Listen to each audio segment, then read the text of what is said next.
Hello, listeners. Thank you for joining me on 21st Century Native Leaders. My name is Peter Desert III, and I am here with Dr. Ernestine Chaco. Thank you for being on the show, Dr. Chaco. Thank you.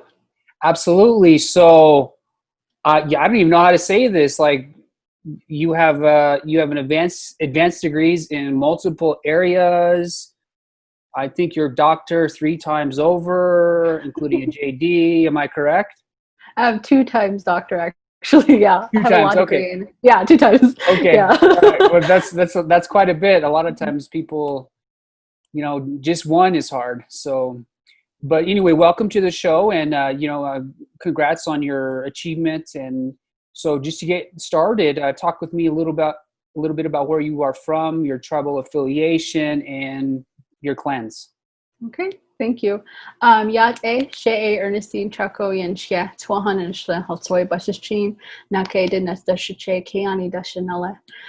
So I am near the water, born for the Meadow people. My paternal grandparents are Towering House, and my maternal grandparents are of the Mexican clan. So I'm originally from Mexican Springs area. That's where I was born. But then we moved to Standing Rock. So that's where I grew up part of my life. And then during high school, we moved to Crown Point. So I usually say that I grew up in both Standing Rock and Crown Point. That's awesome. So, what took you to Standing Rock? Parents, job? Talk to me about that. Oh, so I think a lot of it was just my mom had some issues with family. So we just moved out because there was like a land issue going on, which is a lot of families deal with that these days. And so it was just easier for us to move to Standing Rock because my great grandma had a land base for us that we could stay at her old house because she had moved a little bit down the street. And so she had that space open for us. So we moved out to Standing Rock. Oh, yeah, that's a good issue that, well, Mm-hmm. not a good issue, a bad issue, Yeah. but it's an issue that happens Mm-hmm. quite often on the Navajo Nation. I know that happens in my family's area as well. So, talk with me about the highlights of your career. I know we talked briefly about it, but talk with me about some of the degrees that you've pursued. Ooh, highlights. That's really difficult. Maybe I'll start from maybe where this began. So Virgie, she works in Crown Point, New Mexico. She had this program called the Net Youth Program, and she had hosted a program to go to space camp. And it was like, this was when I was in middle school, and there was like a flyer, or there was some announcement saying, we're going to take a bunch of Native kids to space camp. And I thought, oh, this is such a great opportunity. And so my mom was really reluctant for me to go because she wanted me near, but my dad is the kind of person that was like, no, just let her go. We need to let her go and experience these things. She'll come back to us. And so I went on the plane. I remember it was the first time I was on a plane. There's a bunch of like 10 Native kids. And it was so weird because, everyone was staring at us, and it was during that time. And the space camp really changed my life. And I think that's where I started dreaming bigger. I'm like, oh, wow, this is bigger than me. Like this world is bigger than the corners that I know, because I remember I was telling my partner that, Gallup was our town, but then Albuquerque was our New York City. That's kind of how my mindset was. But then I ended up in Huntsville. I was in Alabama. My world just got more big. And I remember being like the commander of one of our scenarios because we had to pretend we're in a space shuttle. And they're like, Ernestine, you need to be the commander. And I'm like, no, they're like, it's okay. You can do it. There's a script. You just read the script. So I was like, okay. And it was just so empowering. And I think from there, that's where this feeling of like wanting more came from that. And since then, like I just started dreaming big, and my initial goal was to be an astronaut. So that's why I got into the sciences. So in high school, I was all about science. I was a big nerd, teacher's pet, as you would call it, in science. I just tried to learn as much as I could. And also another part of the story is my mom as well. My mom really believed in the power of education. And so even though we were really poor and we grew up on dirt floors and, had hauling wood and water and, we didn't have the amenities that a lot of people had, my mom still believed that reading was power. And so she always made me read all the time. And I even remember she brought this like 1950s encyclopedia set that she bought from Gallup Flea Market. She brought it home. And I just read the whole thing. You know, I remember taking A, B, C, D, E out, looking at aardvark. I remember that was one of the first terms in that book. And so, you know, those, I think that also instilled me in, like, reading is powerful. Even anyone could do it at a young age. Just, you know, you never know what seeds you'll plant if you start your children reading so young. And so my mom didn't know this was going to happen. You know, she just thought, you know, she kind of had this belief in her that reading was powerful, and it is. So that plus like that dream pushed me forward. And so when I was at school, I did the best that I could, because another motto my mom taught me was always do your best. And so that was something that was instilled in me. So in everything I did my best. And so when I was in high school, I actually worked at Boeing for a summer doing research on satellite solar systems. And so that was really cool. Opened my door a little bit more. And then when I decided to go to college, I had to figure out like where I wanted to go. And I remember thinking like, I want to go to school on the East Coast because I think East Coast schools are the best. But realizing actually that's not quite true. I'll talk about that more. And so when I went, I applied to like Yale, Dartmouth, and all these different places. But I ended up at Swarthmore College, which is this really tiny school. But the reason why I loved it so much was because it was very small. And for me, I think community, I didn't realize this, but innately community is important to me. And so when I went to go visit Swarthmore, people talked to me. People like looked at me in the face, and people treated me like I was an equal, which was really important to me. And so that's the reason why I ended up at Swarthmore, was because of that feeling that I had, that sense of community, being part of and being respected. But it wasn't easy, of course, because even though my mom taught me how to read, even though, you know, I did my best in high school, I still struggled. I struggled a lot, especially with the sciences. And I remember I did theoretical physics for the first time because I was so excited because I wanted to be a physicist. That was my goal. And I just remember struggling so much, and I couldn't understand why I was struggling. I was like, I'm really smart, but for some reason I'm struggling. And so I talked to counselors. I reached out to some people in the education department to be like, hey, what's going on with me? Or is there's something I'm missing? And they're like, no, just keep trying. And so then I talked to my professor, because I was always really scared to speak to my professors. You know, that was kind of another roadblock that I had. So I went to go talk to him, and I remember sitting in his office. I'm like, you know, I really want to be a physicist. Like, I want to work on physics kind of things. I wanted to be an astronaut. I want to do like maybe astrophysics. You know, what can I do? And I remember I told him I'm really passionate about this. I've had this dream forever. And he told me to my face, he goes, well, passion is not enough. I think you should change your major. And I remember feeling like really defeated by that. And I was so impressionable at that time that it hit me like a weight of bricks. And I remember just thinking like, maybe I should withdraw from this class. I'm like, no, I'm just going to get through it, try to do my best. And then I got through the course, and I kind of came into this like area of like, what am I going to do now? You know, I've always wanted to be an astronaut. This was my dream. And I remember talking to some friends about the stuff that was going on with me. And I remember they suggested, like, why don't you think about being a doctor? And I was like, a doctor? You know, it was like a little seed. It was like literally a minute conversation. Didn't even think about it. And then I thought, well, whatever, that's fine. That's not part of my dream. Maybe that, you know, but then I ended up doing volunteer work in Bangladesh. And so Bangladesh is like a little tiny country that's right by India. And Dhaka is the capital.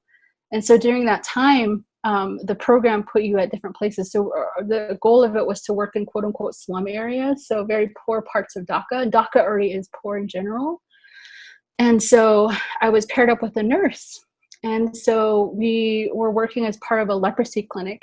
So part of this leprosy clinic was to go out to the different different homes, and to just like make sure that people took their medications. And so it was a very powerful experience for me to follow this nurse and see the power of medicine in some way. And I was like, maybe being a doctor is something that I want to think about. So that was kind of like another little seed. And then there I like decided to not do physics. So I did chemistry instead. And so I was like being a doctor or doing chemistry and science. So my crazy idea was to study chemistry of planets. So that was my next goal. And so I pursued that. I ended up doing another program in Cairo, Egypt. Actually, I worked in another program that helped the poor. And so I also got to see doctors again and shadow doctors in that program. And it felt like this is what it was supposed to be. I'm like, am I supposed to be a doctor? Because I really enjoy this. And I enjoy what they're doing. I just like, even though I'm standing here watching, I love it, you know? And so then I thought maybe, but I still want to pursue this scientist route because I want to be a research scientist. So when I graduated from college, I ended up in Cleveland doing research at a biomedical research institute at Case Western. And I found out, this is what they call it in PhD realm, science hands. I didn't have science hands. So what that means is that, you know, you have that dedication and technique of like pipetting or like doing things very precise. And I didn't have that. I didn't have the patience for it. I was like, you know, so then that's kind of, I had to go back to the drawing board. And that's when I realized, maybe this is it. I'm supposed to be a doctor. I'm not meant to be a scientist, and that's okay. And so I went home because I kind of had to, that's also another part of the story too, is that I think, you know, sometimes when a lot of us go out to get our educations, we can get lost, you know, and part of that is because we're taught to think differently in the outside world. We're taught different theologies. We just get really disconnected easily. And I felt like that. And so I just felt like this huge need to come home. And I think a lot of people were upset with me because they're like, you got to keep going, you know, you got to get a PhD, you have to get an MD degree. And part of me inside was like, no, I need to rest. Like I need to just come home because even talking to other like students, like law students, other medical students who are Native, sometimes we get damaged, you know, we get damaged by the outside world. And, you know, the conversation that I had with that professor damaged me, you know, it caused trauma. And so, you know, I had to take some time to process that and to like think about it and to rest. And I think that I'm really glad that I spent 2 years at home after that. I mean, it was even hard dealing with my own family because there's a lot of family issues that I have, and ended up having to live with my pastor for a while. But I feel like even in that two-year period, I felt like I was able to take a step back and really kind of refocus on what is important to me, which is like community, which is who I am. I grew up in, you know, Crown Point and Standing Rock, the people that are around me, the elderlies, like all those really important, humor, you know, those important things that I value that I was forgotten because, you know, when I'm out there, people don't get my jokes, you know, people don't understand my humor. And so, you know, sometimes I often sit back quiet, like, why are you so quiet? I'm like, because you won't get my jokes, you know? So, but, you know, I just learned to switch so that I get their jokes and so I can be part of the conversation. But there's something different about being in your community and having that same kind of language. So after that, that's when I was like, you know, I really want to be a doctor. This is something I really want. And so I remember another conversation that I had in college was with a counselor. I was like, hey, I'm thinking about being a doctor. What do you think? She goes, well, this is me paraphrasing. Your GPA sucks. You know, I don't, you know, maybe you'll do well in MCAT, maybe you won't. And maybe you'll get in because you're Native American. And I was like, wow, that is an interesting comment to make. And so I remember thinking in my mind, like, oh my gosh, this is an impossible task. Because I remember people telling me it's hard to get into medical school. It's hard. And I knew that. And so I looked for programs. I'm like, there has to be something. Because I remember when I applied to want to be a research scientist, this program that I was in prepared you to go to PhD programs. So I thought there has to be something to get into medical school. So I did a Google search and I found that they had a postbac program in Indiana. And I was like, oh, that's so random because there's like one in Georgetown in DC. There was like a couple of them that I remember seeing. But I think what stood out to me about this program was that it supports people from lower socioeconomic backgrounds. And I thought, oh, that's a good mission because even though I'm Native American, I'm pretty sure there's like, you know, Black people, there's other people who have kind of the similar, I guess, poverty status as me. And so maybe this will be a good program because they'll understand. So I applied to that program and I barely got in because my MCAT score was like 1 point above their deadline or border. And or range. And so I was like, oh my gosh. So I got in and I did the best that I could. And I surprised myself. I did really well in a lot of because it was like a pre-med boot camp, I would call it. So you took medical school classes with medical students, but this was a way of preparing you for like medical school. So it's kind of like they push you in there and they give you the skills you need. They like do the whole summer. We spent MCAT boot camp. So we like read passages, we like small groups, and it was like huge, like 12 hours a day, like of studying and trying to do this. And so once I did that, I was able to, that was even a struggle. So I'm not going to lie about that. It was a real struggle. Part of it was because I was in Indianapolis. And as you know, Indianapolis is very black and white, meaning lots of people live in this area. There's other people live in this area, and they kind of don't integrate as much. And so you sense that. I sensed that when I was in church, when I was in my community. And I kind of felt like the other, and I never really felt that in other places because there was always a random international people. There was always a mixture of people, but here I did definitely feel like I was the other. So that was another thing. I had to deal with a lot of loneliness during this time. But I had really great mentorship. Dr. Shu was the executive director. He really believed in me. And I'm so thankful. I remember sitting in his office and talking to him, and he's like, I love your dreams. I want to support you. Let me figure out a way we can make this work. So I think, there's tons of people like that in my life, which I think is another thing for a lot of young scholars, is to find those people. And sometimes they don't look like you, sometimes they're not Native American, and that's okay. Dr. Shu was an Asian man, who grew up totally, completely different than I did, but he was able to support me. And in undergraduate, I had Diane Anderson, Dr. Diane Anderson. She's this white lady, but she understood my struggles because she taught a lot about social theory. And so she took me under her wing, and I think being open to that, and I know it's scary because, like I said, there's people out there too that can hurt you, like the physics professor who pushed me down, the counselor who pushed me down. But I think part of it is learning how to navigate by asking questions, because when you ask a simple question, if someone like shuts you down right away, then they're not a safe person and you don't have to go to them. And so there are some safe people in your programs that it's just harder to find them.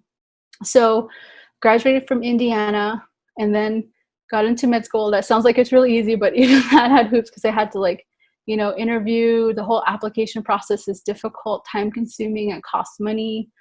But there's resources. That's another thing too. It's like a young scholar, you have to really search for resources. Cause like I said, my family, we don't have a lot of resources just in general. And so sometimes you have to pick up the slack, and that can be a lot. It can also be a lot too, cause sometimes you're trying to do this, but then your family needs money. And so they ask you sometimes, even though you have a little bit, but even your little bit is more than what they have. So it's kind of like you have to learn how to game plan, like plan A, B, and C sometimes. And so that's part of our struggles, I think, is that we have to plan far ahead sometimes to be like, oh, what happens if this? What happens if this? And so when I applied to med school, I was so lucky that I got into UC Davis. And so the reason why I picked that school is that same feeling that I had of feeling like I was accepted, feeling that I was in equal playing field, that I was respected. And I was so lucky that I got there because, like I said, another person that means a lot, Dr. Jones, he was the dean of the school then. And I remember sitting down in his office. I was scared of him. See, that's another thing too. Sometimes you just have to be brave and talk to these people. And so I went to his office and I was like, hey, Dean Jones, I'm really, thinking about this dream. I was like, what do you want to do? And I was like, I want to go to law school. He goes, wait, when? After? And I was like, no, I want to go during medical school. And so, he was like, okay, let's make this happen.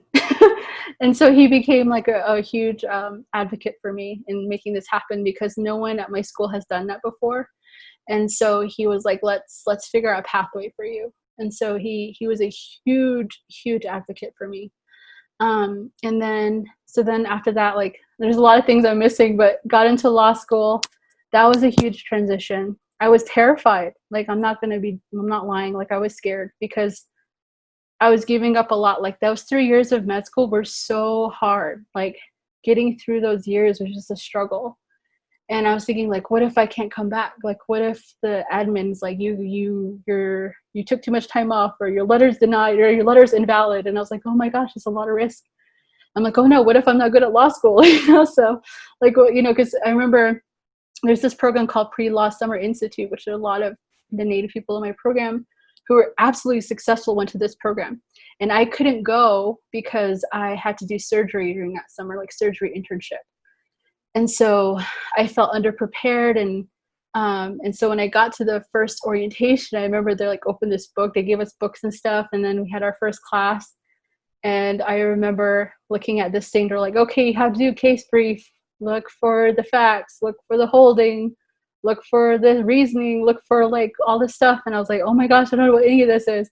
And I remember sitting in the library and one of my Native classmates who had went to the Pre-Law Summer Institute program, and I knew he did. And so I was like, what's a holding? He kind of looked at me like, oh no, poor you. You need lots of help.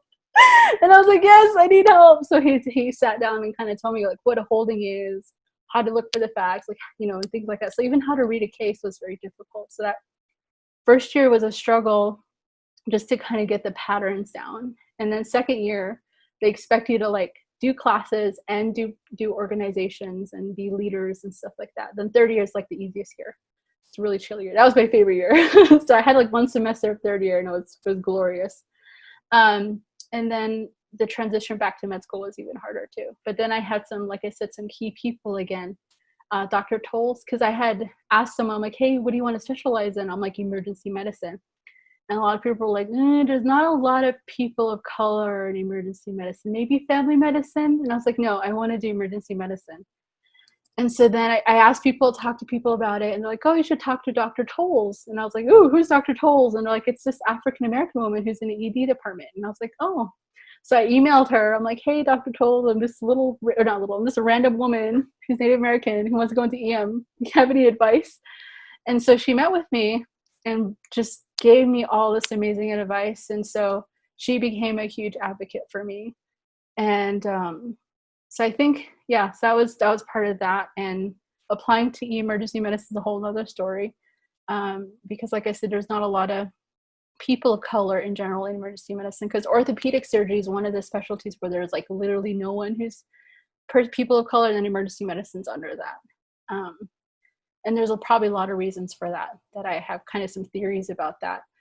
And so yeah, so then I'm here. I had to apply for it. It sounds like I'm skipping a lot, but I think you can hear a lot of themes in that. Number one is like, try to find your advocates. I think that's the hardest part, because you need other people and sometimes they don't look like you, and that's okay.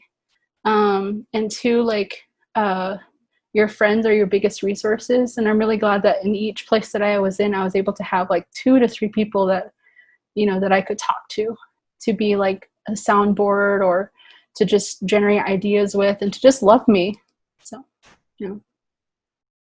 Wow, that's amazing. I can't believe all these experiences you've had. I mean, it's like I saw on your post 2019 JD or Juris Doctorate, 2020 your MD, right? I mean, this is just some amazing that you're able to take 2 of the most challenging, I guess, professions and schooling, and you finished it.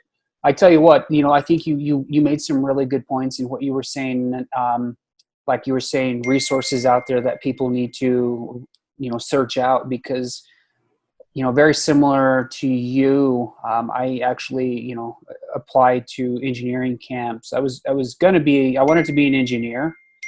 And so I went, did a lot of pre-engineering courses and summer camps. And, I remember NAPI when I was a junior, not a junior, after my sophomore year, they sent me to University of Illinois to study there.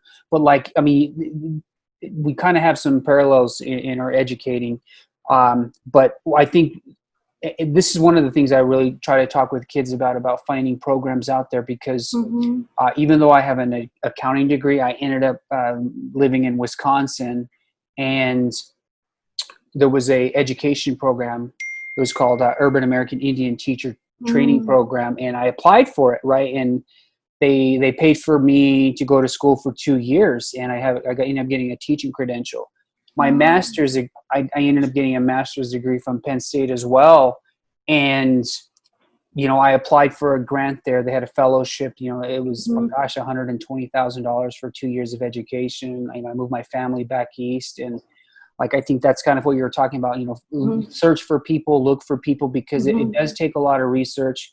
Sometimes it's luck because the timing was just right, because when I was first applying to go to grad school, I applied to New Mexico State, and I'm like, oh my gosh, I'm gonna have to pay, I think at the time it was $17,000 a year for tuition alone, but then, at that time I ended up moving. This was after I left Tohatchee to move to Farmington, and that very next, like within 6 months, I saw an email about a program, and it was called American Indian Leadership Program.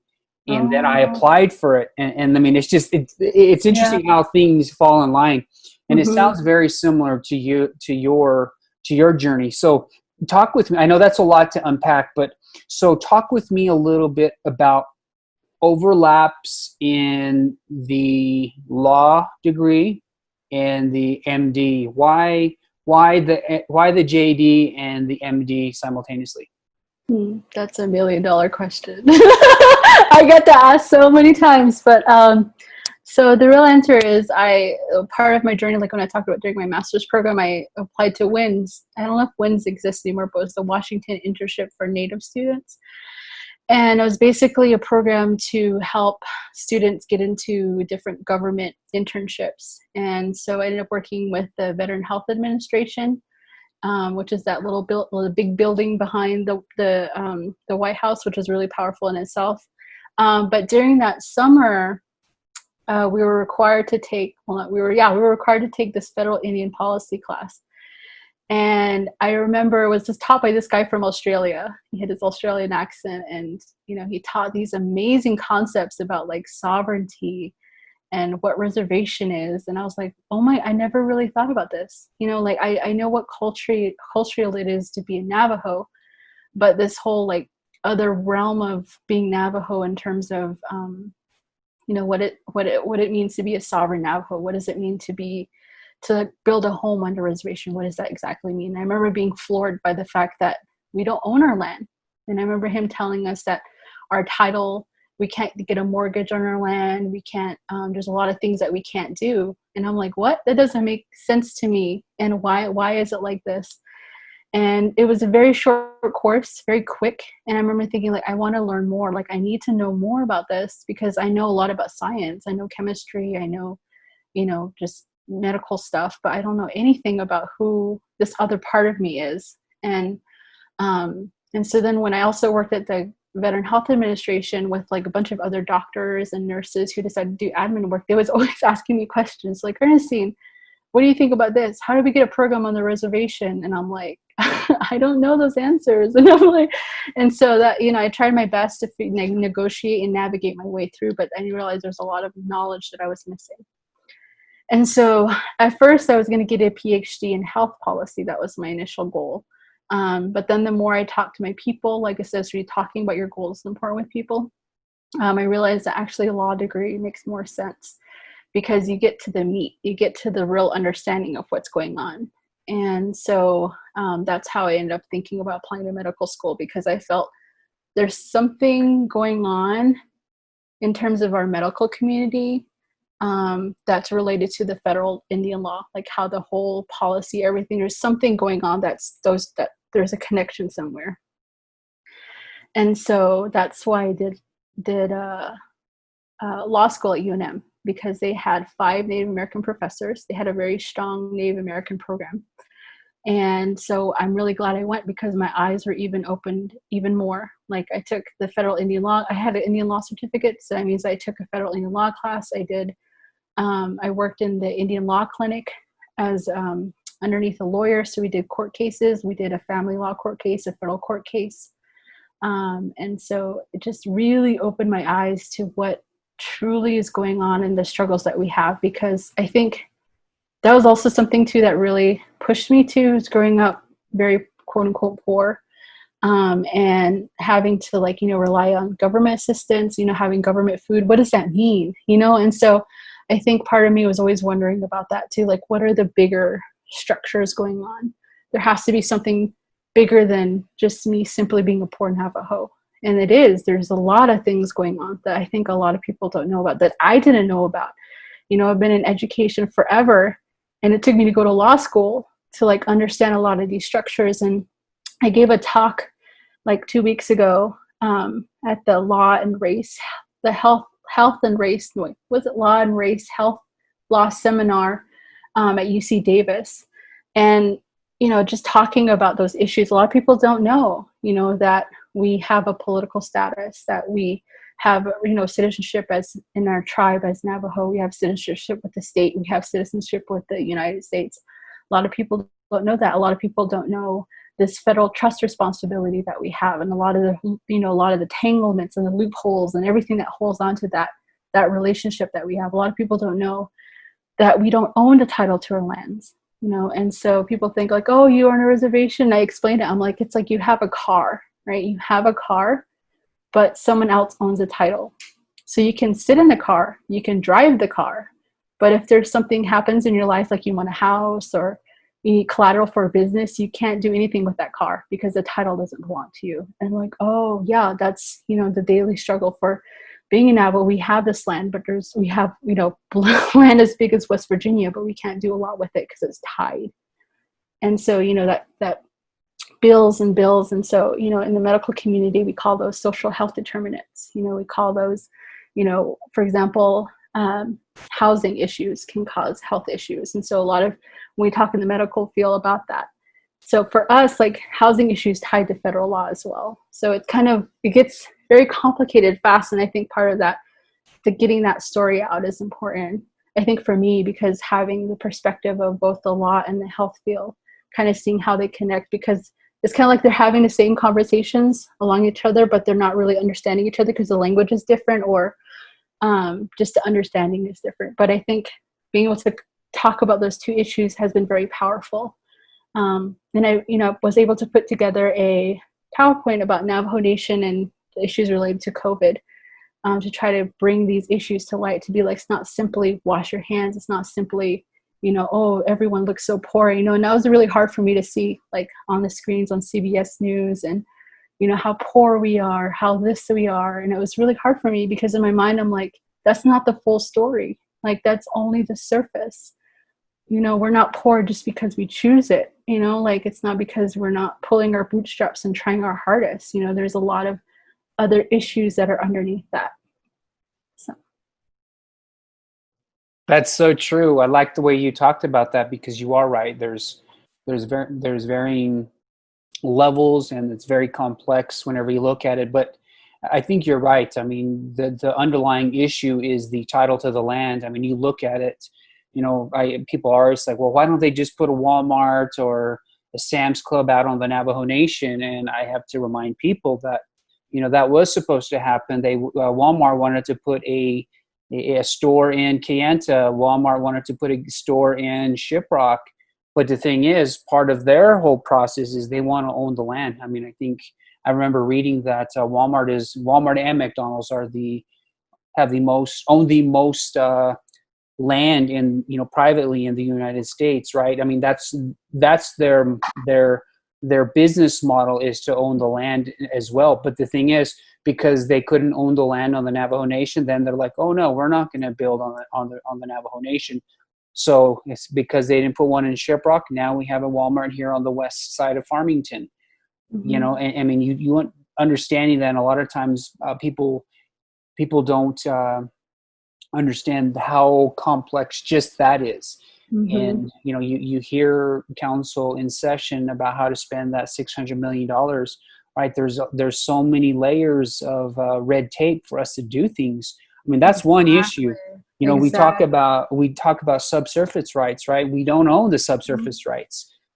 We don't, when people say that the land is held in trust, it's like we have to go through the council to get approval. Mm-hmm. Sometimes we have to go to the state government, and then sometimes we have to go to the federal government to get approval to say, hey, you aren't holding your federal trust responsibility. This is what the treaty said. And I think that's why a lot of times outsiders are always like, well, why are you guys always complaining about treaties? And it's like, because this is what the federal government said they were going to do.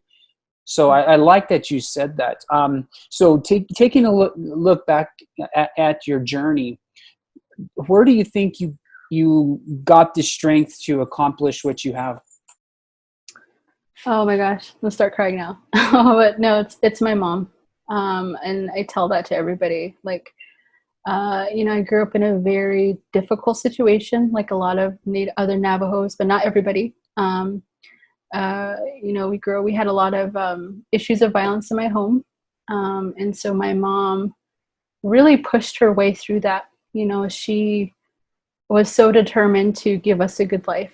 And, simple things like buying clothes, um, I remember her having to sacrifice a lot just to do that. And, she was, I never want you to have holes in your shoes. And so she sacrificed a lot just for that.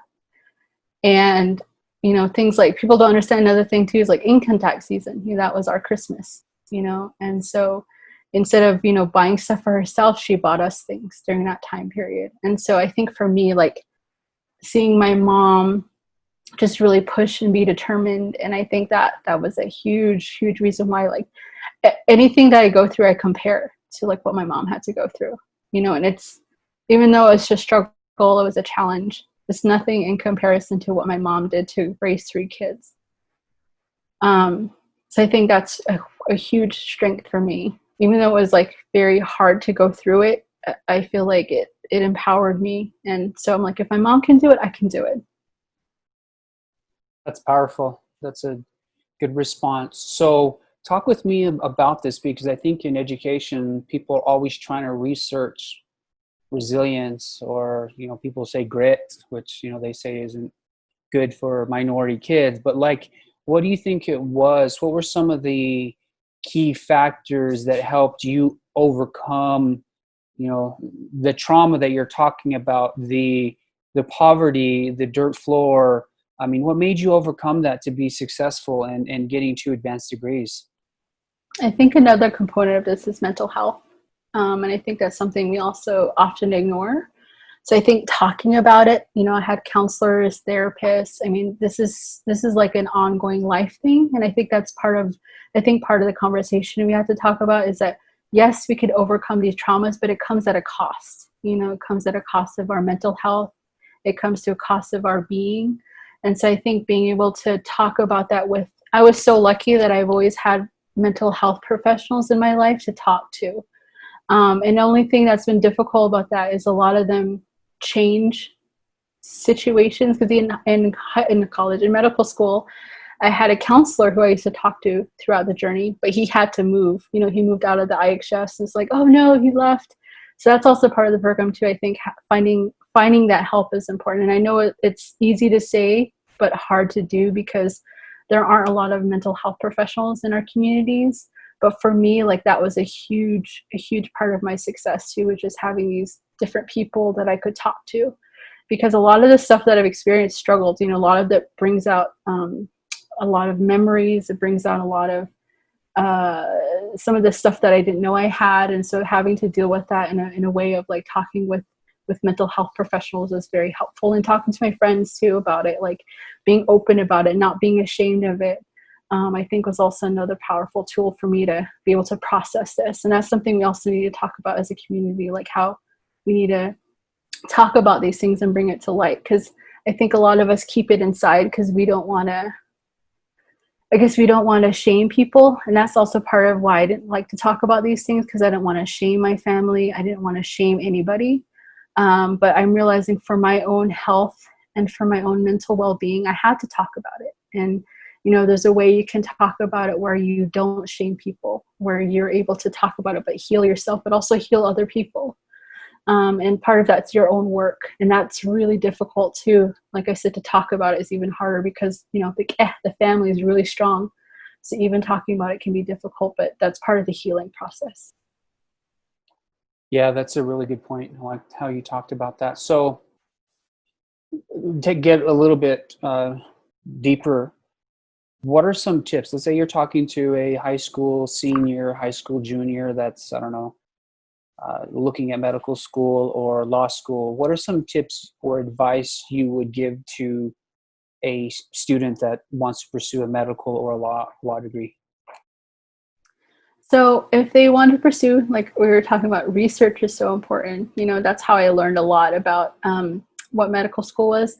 Also talking to people, like talk to other doctors, talk to other people. If you don't know, ask your counselor, ask your teacher. I'm pretty sure they know doctors and lawyers that they can connect you with. And just I think starting that conversation. And I know, like, when I say this in my mind, I'm like, I remember I was a high school student, and I remember being afraid to talk to people and being afraid to to talk to people that were higher than me. And I remember feeling that. So I think, I know that's really difficult advice to follow, but most people generally are nice, and most people generally want to help, and most people generally want to see success in you. And so I think even if you do reach out and you talk to a doctor or a lawyer, they can help you figure out some basic things, like how do you apply, what courses do you need to take, because going to medical school, there's certain courses you have to take, there's a certain test you have to take, there's strategies on how to apply and how to take that test. So there's a lot of little tiny nuances that you need help with.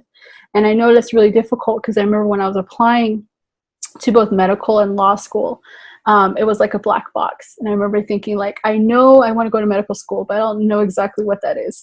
So, but part of it was just talking to other med students, I think was very helpful. And I was very lucky, because when I went to graduate school, I lived with 2 other med students. And so I saw their lives. I saw the kind of assignments that they were doing. Plus I was in a program with other med students, so I was able to experience that. So I think exposing yourself, and I know Indian Health Service has a shadowing program that you can do when you're in college, that you can, if you're thinking about that. Shadowing is very important, because that way what's involved in your career. As for the law field, you can do anything, which is really awesome about the law field. You can major in chemistry, you can major in English, you can major in, I don't know, biosciences, or whatever you want to major in. What they really care about is, can you read and can you write? And so their LSAT's a little bit structured differently, but you can definitely study for that. So if you're thinking about law, also same thing. There's a lot of programs that you can shadow, that you can look at what a lawyer does. I know California, they had this program where they had set up for Indian, like, students that were interested in law. There's one in Arizona too. They call them Pipeline to Law School. So those kinds of programs you can see, and you can find out if this is what you want to do. And then also, like I said, just talking to your teachers, seeing if they know any lawyers or someone who wants to talk about it, and looking at YouTube, Googling. So there's a lot of things you can do to, like, figure out, is this the career for me? Nice. Those are some really good tips. So I'm asking you a little bit more, I did get a little bit deeper on your educational journey. And I think that's one of the reasons why, whenever I had reached out to you, was to inspire youth. I'm a high school principal, and, I'm asking you questions because these are questions I think high school kids will want to know. Like, can I cut it? Can I do what Dr. Chaco has done, right?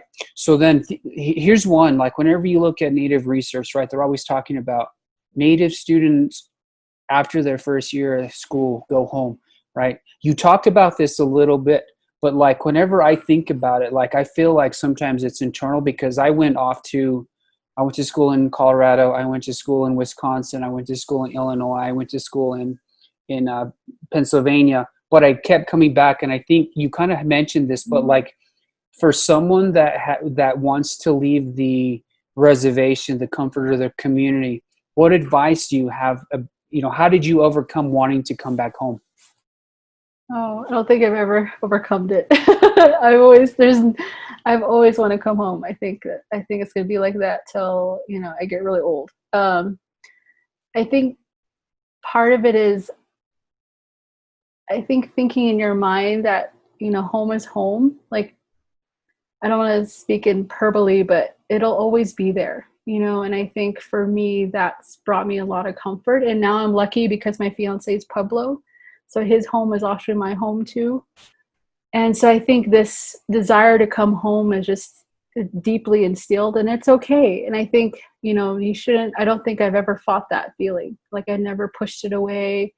I've always felt like that was part of my strength, and I think that I never felt like I was weak for feeling like I needed to go home, because I knew that that's where my strength lied, was being home, being back being back with my grandparents, being back with my mom, those things bring a lot of strength.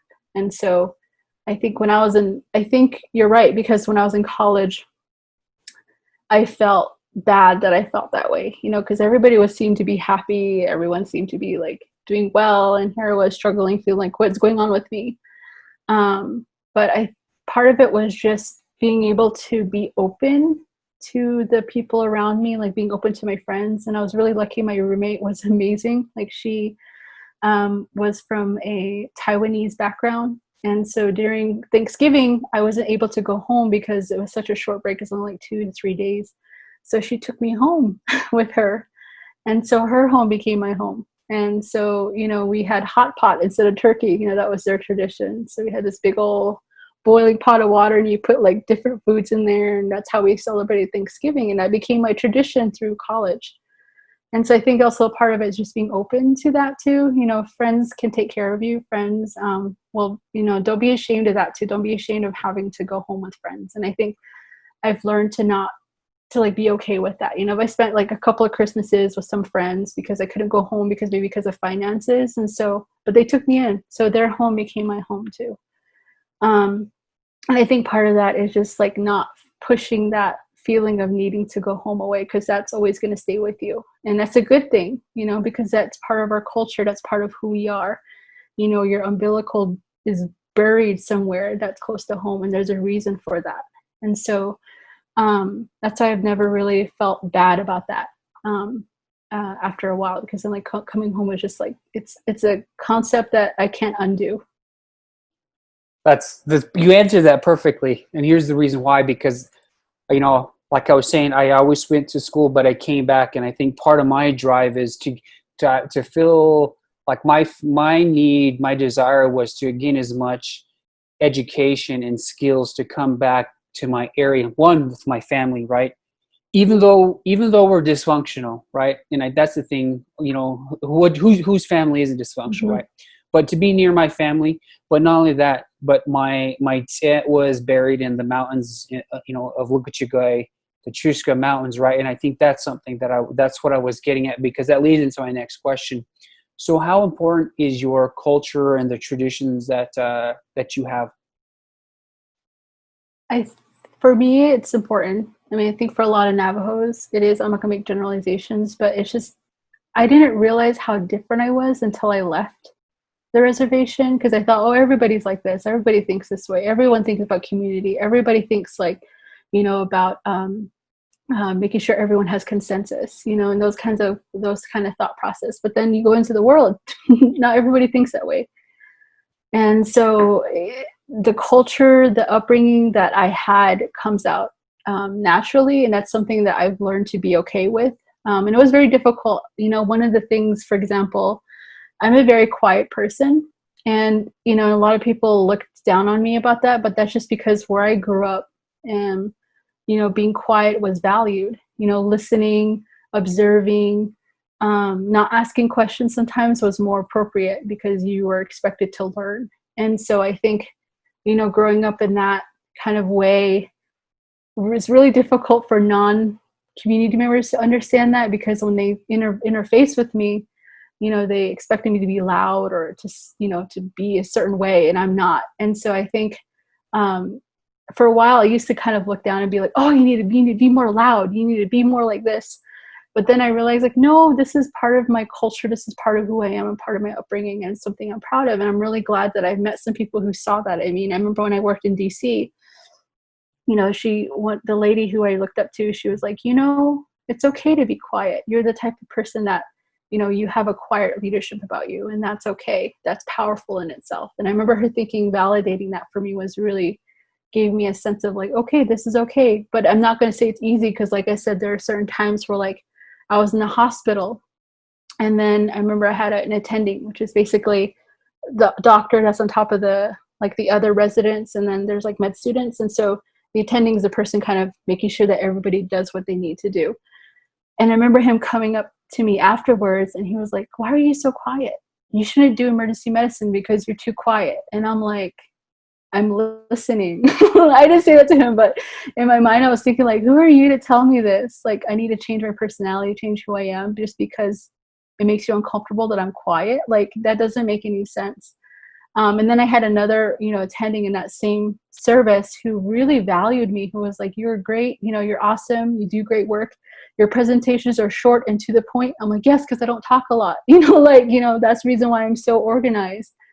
And so I think, valuing those values that we grew up with are important, and they bring a lot to the table. And I think, and for me, like, I didn't realize this until the more interactions that I had with non-Navajo people. I'm like, oh, this is part of my culture. I didn't even realize that. So I think for me, it's innate. It's inside of me that you can't, quiet it down. It comes out. Nice. That's so true. I liked how you stated that. So talk with me a little bit about, one of the things that concepts in Native circles is overcoming Indian jealousy, right? I mean, have you heard of that term? IJ, Indian jealousy? I saw that question and I was like, yee. No, I honestly, I think it's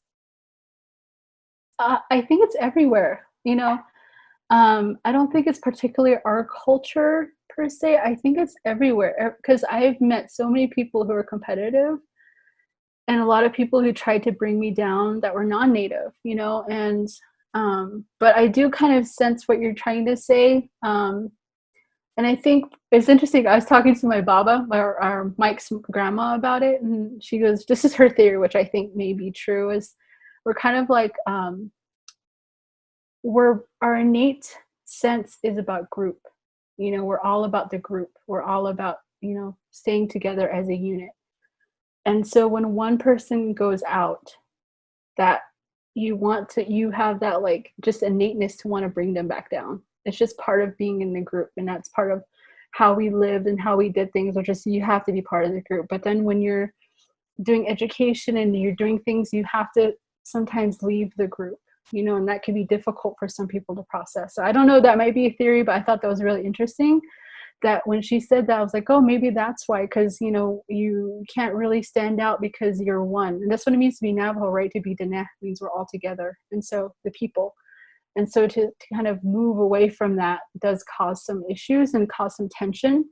But I think that comes back to the whole, you as a Native person, the one who's going out, needs to also be recognized that you can't, I don't want to say this, how do you local? Stuck up, I guess is the correct word. And I think that's also part of that culture too, of just like being like you're above everybody, which is, I guess because the way people treat you with a law degree or medical degree, people see you above, but in your mindset, you really have to think, no, you're not above, you're part of. And I think that translates, like, if you're able to think like that, then you're able to be humble, you're able to have that humor, you're able to connect with people better. And that's what I said, that's what I learned when I went back after college, when I went back for 2 years, because like here I was with my Western mind and my Western way of doing things. And then when I came home, like, that doesn't work.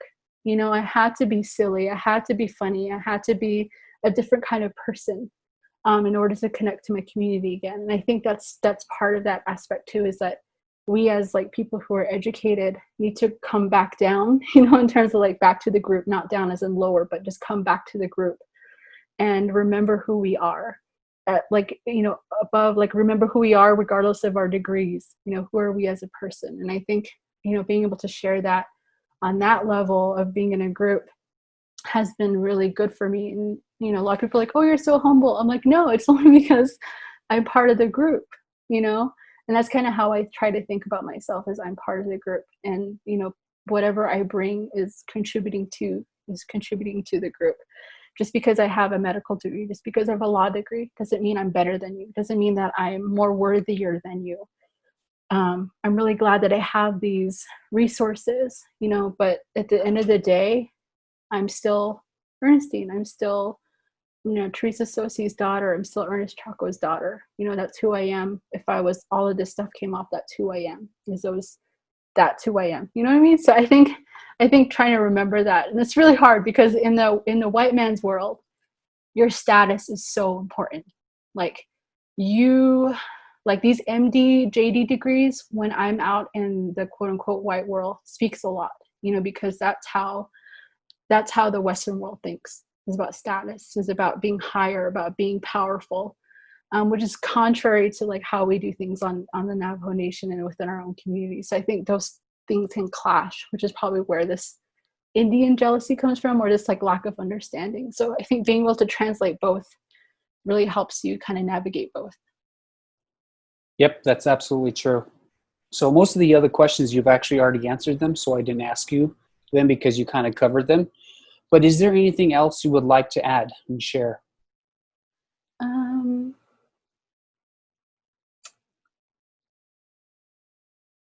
I think one thing that I'm thinking about is like, don't try not to let other people define you. I think is a thing that I think another theme, people will see you either like make judgments on you, but you really have to know who you are. And I think that's also part of, your upbringing too, is like learning how to not be ashamed of where you come from. Don't listen to negativity. I think that's easier said than done, because even I struggle with that, because some people put negative stuff on me. But you really have to try your best to listen to the positive, like to the people who really push you, to the people who really empower you. I think trying to focus on that and really, really helps. And also don't be afraid to ask for help. Like if you're in college and you have stress or anxiety or anything like that, reaching out to counselors, do that. And I'm really thankful that UC Davis, the lady, her name is Michelle, she's now the program director or executive director of the Native American program there. And she started a counseling. Like she created literally a day where students can come in for counseling, because she knows that that's part of, the part of taking care of yourself. And so, and I think that because in college there's a lot of struggles, there's a lot of stresses, but for some of us who are less privileged in the Navajo community, that creates even more stresses, dealing with family, dealing with finances, dealing with classes on top of that, can create a very difficult situation. So reaching out to those programs and trying to find resources in terms of like your mental health, take care of that. And I think that's another thing I just want to make sure that a lot of people know that's okay.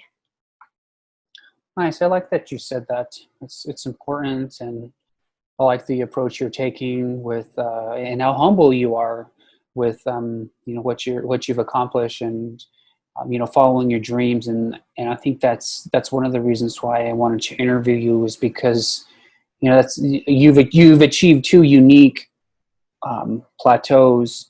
I know it's just the beginning, but whenever you take a look at that, I mean, this honestly, you have an amazing story. And are you open to people having you talk with students, or talking with graduate horizons or college horizons, whatever that is? Are you open to sharing your experience with other people? Yes, I am. I definitely am. Just to know, I think when I'm with other natives, I can get goofy. So just FYI, just of that. But but just I'm open to any conversation. I have I have a couple of people who I've mentored and stuff. So if you'd like that too. But part of that whole mentorship is also another whole talk that we can have. It's a two-way street. So, part of that is contacting your mentor constantly if you really need to be mentored. Because for me, like, there's very few people who are going to just constantly watch out for you. Like you have to be the initiator. So, a mentee-mentor relationship, you constantly have to reach out and be like, hey, So if you do want to reach out to me, that's also part of that too. It's just like, bugging me or bothering you. People feel like, no, the best way to reach me is on Facebook. I Facebook message all the time. So I don't know if I want to give my contact information here, but yeah, my email too is a good place to start. Probably just email and Facebook. Yeah, email and Facebook is good. So my email is chaco.ernestine, ernestine@gmail.com. And Nice. then I'll put that in the show notes as well. Yeah. So you can contact me, email me. Yeah. And I'll try my best. Sometimes when these things happen, I get bombarded with messages, and I'm, sometimes I have a hard time responding, but you'll be back in my mind, and I'll think about it too. So, and then I can also connect you with people as well. I'm really good at that too, because sometimes I don't know the answer. Sometimes I, feel a little overwhelmed. So I'll like give another contact to somebody that you can contact and talk with too as well. Well, that's awesome. I appreciate you taking time to talk with me, and it's one of the nice things is, doing this podcast, I hear a lot about people's stories, and, just by listening and understanding where people come from and the power of people's experiences. Right. And I think that's one of the reasons why I started the podcast as well, is because there's not a lot of stories out there where Natives get to share. There's not a lot of platforms for Natives to share, like you just shared your experience and your story. And it's powerful. And, just hearing what you've said, I mean, it's inspiring. I guess that's what I'm trying to say, is it's inspiring. But thanks for taking time, and I hope you success in your future endeavors. And hopefully if we're ever in the same place, maybe my wife and I and you and your partner can get together for some coffee or dinner or something. Okay? Yeah, that sounds good. Thank you so much. I feel very honored to be on here. Sounds like when you said, I was like, oh my gosh. Yeah, because I listen to your podcast. I really appreciate it. Yeah. Absolutely. And thank you very much. And, take care. All right. We'll see you. Yep. Bye. Bye.